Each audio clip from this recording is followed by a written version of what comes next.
आगे हम निकल चुके हैं और हमने उसको करके दिखाया है।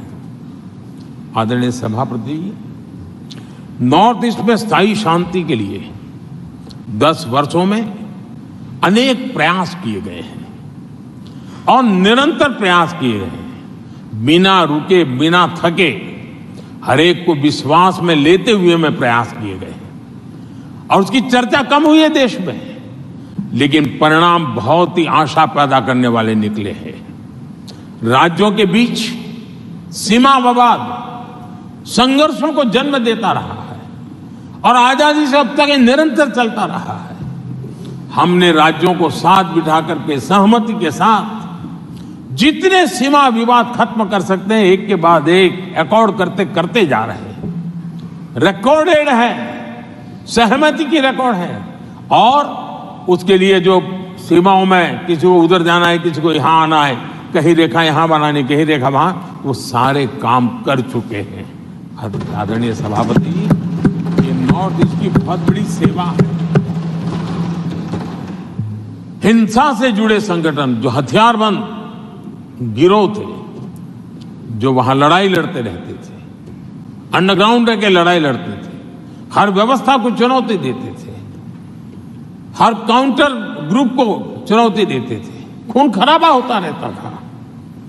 आज उनको साथ लेकर के स्थायी समझौते हो रहे हैं, शस्त्र सरेंडर हो रहे हैं। जो गंभीर गुनाह के अंदर हैं वो जेल जाने के लिए तैयार हो रहे हैं, अदालत को फेस करने के लिए तैयार हो रहे हैं। न्याय तंत्र के प्रति भरोसा बढ़ना, संविधान के प्रति भरोसा बढ़ना, भारत के लोकतंत्र के प्रति भरोसा बढ़ना, भारत के गवर्नमेंट की रचना पे भरोसा करना, ये इसमें से अनुभव होता है और आज हो रहा है। आदरणीय सभापति जी, मणिपुर के संबंध में मैंने पिछले सत्र में विस्तार से बात कही थी, लेकिन आज मैं फिर से एक बार दोहराना चाहता हूं।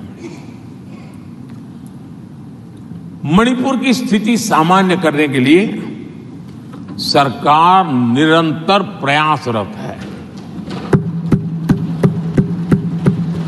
वहां जो कुछ भी घटनाएं घटी, 11,000 से ज्यादा एफआईआर की गई है।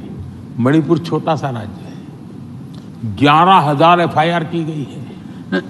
500 से ज्यादा लोग अरेस्ट हुए हैं। आदरणीय सभापति जी, इस बात को भी हमें स्वीकार करना होगा कि मणिपुर में लगातार हिंसा की घटनाएं कम होती जा रही है। इसका मतलब शांति का आशा रखना, शांति पे भरोसा करना संभव हो रहा है। आज मणिपुर के अधिकांश हिस्सों में आम दिनों की तरह स्कूल चल रहे हैं, कॉलेज चल रहे हैं, दफ्तर और दूसरे संस्थान खुले रहे हैं। आदरणीय सभापति जी, मणिपुर में भी जैसे देश के अन्य भागों में परीक्षाएं हुई, वहां भी परीक्षाएं हुई हैं और बच्चों का अपनी विकास यात्रा जारी रखी है।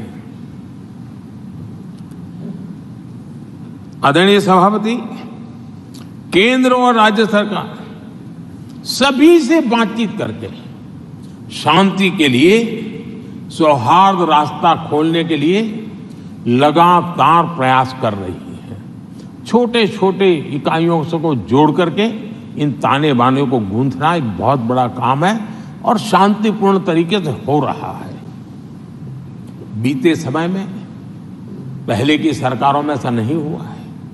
गृह मंत्री स्वयं कई दिनों तक वहां रहे हैं, गृह राज्य मंत्री हफ्तों तक वहां रहे हैं और बार बार वहां जाकर के संबंधित लोगों को जोड़ने का प्रयास करते रहे हैं।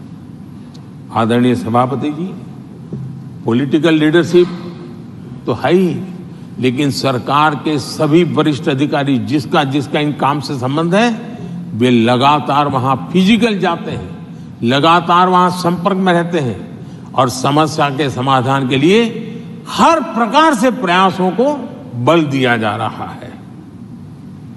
आदरणीय सभापति जी, इस समय मणिपुर में बाढ़ का भी संकट चल रहा है और केंद्र सरकार राज्य सरकार के साथ मिलकर के पूरा सहयोग कर रही है। आज ही एनडीआरएफ की 2 टीमें वहां पहुंची है, यानी कि प्राकृतिक मुसीबत में भी केंद्र और राज्य मिलकर के मणिपुर की चिंता कर रहे हैं। आदरणीय सभापति जी,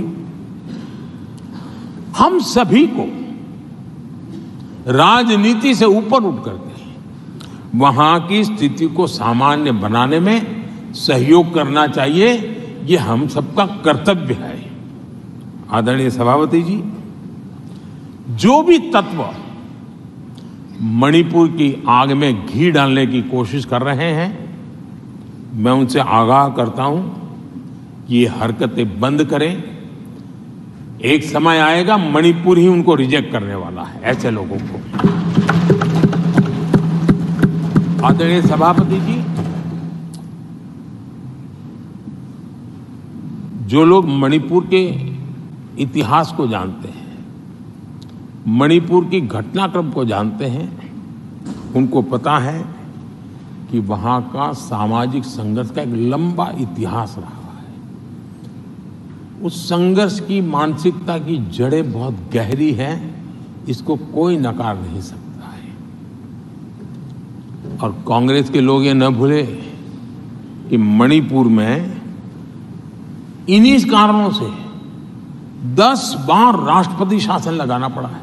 इतने छोटे से राज्य में 10 बार प्रेसिडेंशियल रूल लगाना पड़ा है, राष्ट्रपति शासन लगाना पड़ा है।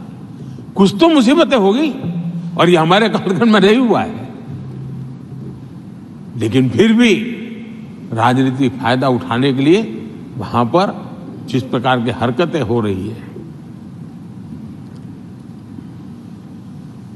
और राष्ट्रपति जी, आदरणीय सभापति जी, मैं इस सदन में देशवासियों को मैं बताना चाहता हूं, 1993 में मणिपुर में ऐसे ही घटनाओं का क्रम चला था और इतना तीव्र चला था, इतना व्यापक चला था, वो 5 साल लगातार चला था।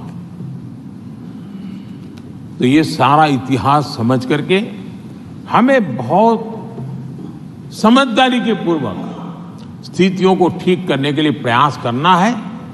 जो भी इसमें सहयोग देना चाहते हैं, हर एक का सहयोग भी हम लेना चाहते हैं, लेकिन हम सामान्य स्थिति को बरकरार रखने में, शांति लाने में भरपूर प्रयास कर रहे हैं। आदरणीय सभापति जी, ये मेरा सौभाग्य रहा है कि मैं